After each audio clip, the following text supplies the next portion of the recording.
services in that space are vendor and technology agnostic, going out and helping our clients deploy at scale typically, could be a couple hundred sites, could be a few thousand sites, and leveraging the technology that we have built on our own intellectual property to do it faster, more cost effective, and with strong margins for us and our partner because of those efficiencies of scale. And I really call them economies of education and less about economies of scale.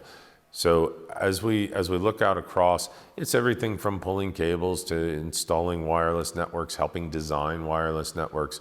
We're doing it in the enterprise space, we're doing it in the carrier space. That makes us a little bit unique, being able to do both of those and being able to do large scale managed service solutions for customers who have a large estate of technology across the United States, around the world, wherever it may be, being able to help them when something's broken, responding on site quickly and helping them fix it.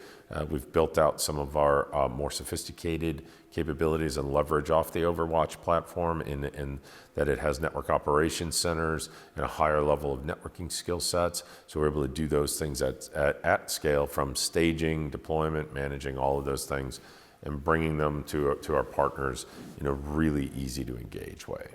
We look at, in talking to our customers, we're doing a better job of meeting their needs overall. We're moving into different segments with them, and we're helping them drive services-led engagements in a way that they weren't able to get after before.